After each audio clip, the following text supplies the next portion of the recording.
இன்னைக்கு ஸ்டாலின் பேசுகிறார், எடப்பாடி பழனிசாமி பாரதிய ஜனதாவுக்கு அடிமையாகி விட்டார் என்று. நாங்க எங்க அடிமையாகணும்? எங்களுடைய கொள்கை வேற, அவங்களுடைய கொள்கை வேற, கூட்டணி வேற, கொள்கை வேற, கூட்டணி வேற. அடிக்கடி நான் அதான் சொல்றேன். இன்றைக்கும் அப்படித்தான். இன்றைக்கு திராவிட முன்னேற்ற கழகம் 1999ஆம் ஆண்டு பாராளுமன்ற தேர்தல் யாரோட கூட்டணி வச்சீங்க? திமுகவோட கூட்டணி வச்சு போட்டியிட்டு வெற்றி பெற்று மத்தியில் முரசொலிமாறன் அவர்கள் அமைச்சராகி ஓராண்டு அவருக்கு உடல்நிலை சரியில்லாம இலாக்கல்லாத கேபினட் மினிஸ்டரா வச்சிருந்தது பாரதிய ஜனதா அரசாங்கம். அப்பெல்லாம் பாரதிய ஜனதா அரசாங்கம் நல்ல அரசாங்கம்.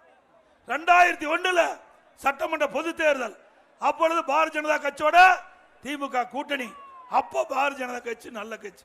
அண்ணா திமுக பாரதிய ஜனதா கட்சியோட கூட்டணி வச்சா அது மதவாத கட்சி. எப்படிங்க?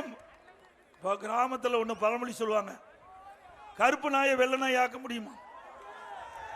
கருப்பு அப்படியே கட்சி மாத்தி சொல்ல முடியுமா? அன்னைக்கும் பாரதிய ஜனதா கட்சி தான், இன்னைக்கும் பாரதிய ஜனதா கட்சி தான். ஆனா திமுகவுக்கு கருப்பு நாய்க்கு வெள்ளை நாய்க்கு வித்தியாசம் தெரியல. இன்னும் கேவலமா பேசலாம், பேசக்கூடாது அப்படின்னு ஒரு தகுதியோட பேசுறேன். ஆகவே திரு ஸ்டாலின் அவர்களே, இதை பேசிட்டு எங்ககிட்ட வாங்க, நாங்க பதில் சொல்ல தயாரா இருக்கிறோம். இப்போ நடக்கிற தேர்தல் சட்டமன்ற தேர்தலா பாராளுமன்ற தேர்தலா? நீங்க சொல்லுங்க. அடுத்த ஆண்டு நடைபெற்ற தேர்தல் என்ன தேர்தல்? சட்டமன்ற தேர்தல் தானே. தமிழ்நாட்டுக்கு நடக்கிற தேர்தல் தானே. தமிழ்நாட்டில் யார் ஆட்சிக்கு வர வேண்டும் என்பதற்கு நடக்கிற தேர்தல் தானே.